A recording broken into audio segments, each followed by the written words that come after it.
Thank you very much, Chairperson. I'd like to introduce to you our panelists. Aside from our Chairperson, we have Oscar, we have Alfie, we have Dennis Ntege. Her sent her regrets. We might get her later. We are not pretty sure. And then we also have Mr. Warren Akwankwasa. I'd like to invite Oscar to give his presentation. And Oscar, are you there? Yes, I am. Okay, kindly go ahead. You have 10 minutes. Thank you very much. First thing I'd like to say is thank you. Thank you, Chair. Thank you, Auto, for organizing this. I think it is a great initiative. And I think we were all looking forward to a meeting after so many days in lockdown. So I think this is very useful, and we'll see what comes out of it. But just sharing our thoughts and brainstorming here is already very useful. I also want to thank the attendees for taking the time to join us, and please feel free, like it has been said, to post your questions so that we can work on those. I'm sure you'll be eager to get to that soon, so I'll try and be brief. I know I have 10 minutes. Let's see how many I take. Of course, I want to just run you through what most of my colleagues or most of you are suffering. I think we've been suffering this pandemic since way before it reached our country. We've been having postponements and questions since early February. We've had guests cancel and postpone since way before then.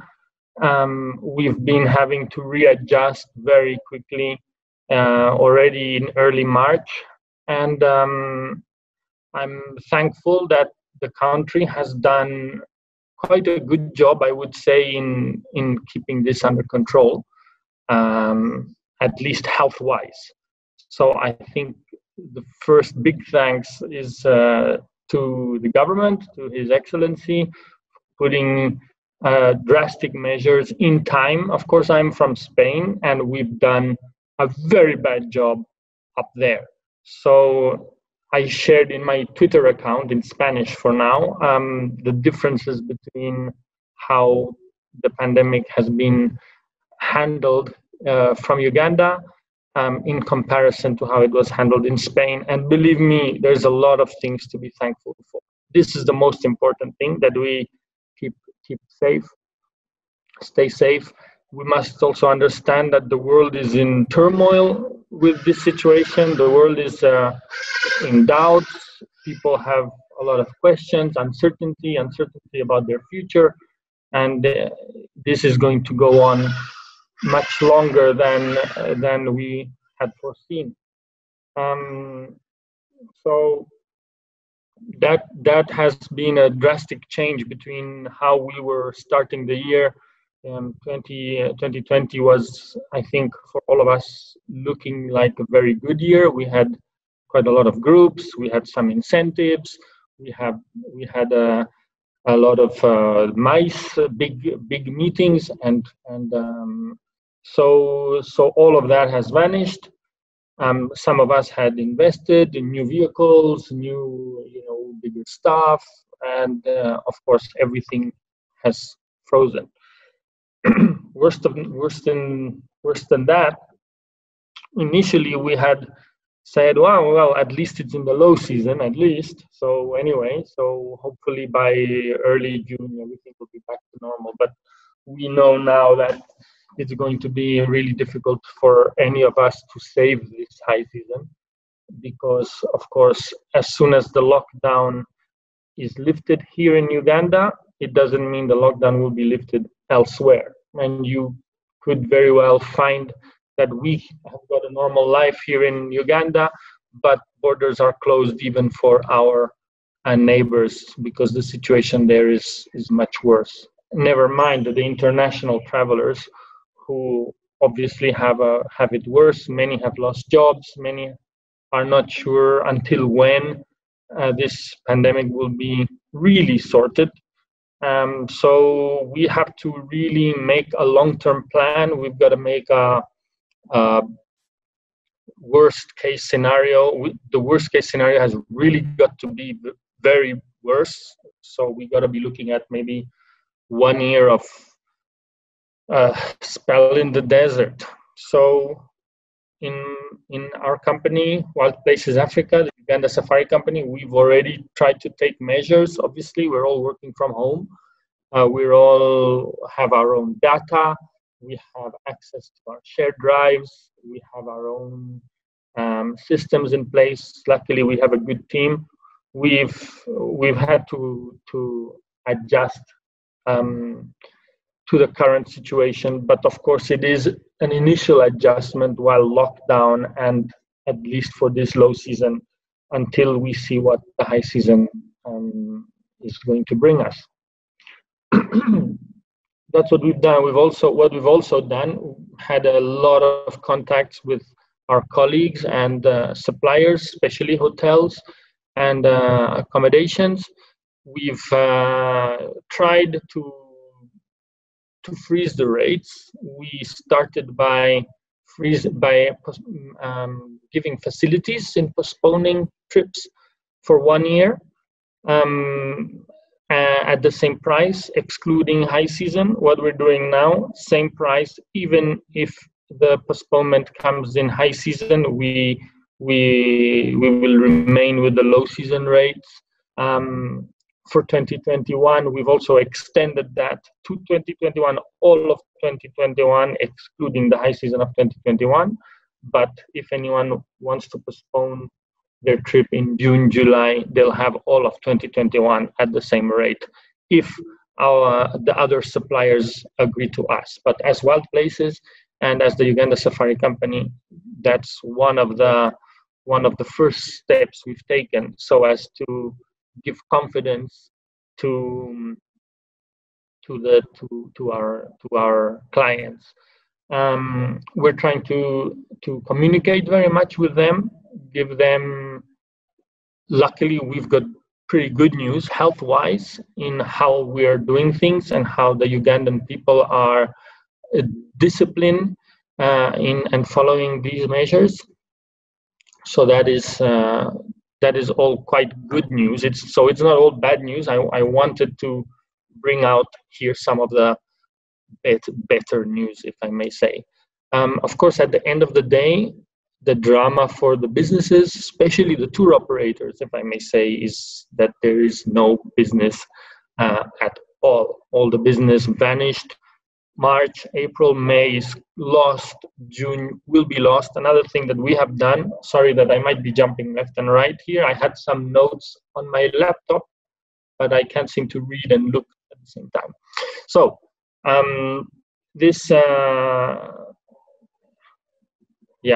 So what we've done is also tried to adjust and give agents and operators this freedom and confidence to avoid cancellations. Cancellations means refunds, and of course there's money in one box, and that's what there is for as long as this will last. So refund is really the very last measure that anyone wants to do. We also can't stop people canceling their October trips and September trips, of course, but we're trying to go, due to the pandemic, we're trying to keep the terms and conditions, the adjusted terms and conditions, to a 2-month period, meaning that if anyone wants to postpone, they have to be traveling inside the coming 2 months. So if anyone wants to postpone, but they were coming in August or September, they still wouldn't fit that category. The reason for that is to, of course, not contribute to panic. We are following directives from the government and from the World Health Organization, as I'm sure we all are. And that means that if we all do what we are currently doing, we hope that the health part of this issue can be sorted in the nearer future. Another reason for keeping the postponements and keeping the adjusted terms inside 2 months is that, of course, it assures you a gradual work. We don't want everyone to hop on board and cancel, and then you've got an empty year. And then come August, September, situation is better, and yet you've lost all the bookings. So that's currently how we are handling this at the moment. We've had to obviously be very flexible, and there's many losses, but the important thing is to keep the business alive, keep the confidence alive of our clients. Of course, in Uganda, we are not new to this to pandemics. We've had Ebola a few times, and SARS, and etc. We know how much this damages Africa, even though we've got very good numbers compared to the rest of the world. We've got agents and people asking, wow, when it reaches Africa, and everyone expects this to be the worst and the second phase. So it's very, very important that we do manage to contain that, so that at least there is this confidence that we have handled things very well, just like we have with Ebola in the past couple of years. So, however, we do know how this affected our business, Ebola, and how many questions it asks and how many bookings were lost. So that is something to keep in mind, that should tell us how slow this comeback is going to be. First case scenario was, like I said, that high season was going to be back to normal. We can now say that it is not. Many of you will be losing bookings already for July, August, September, which means that the dry spell is going to be very long. Which means we have the opportunity to try and adjust and improve.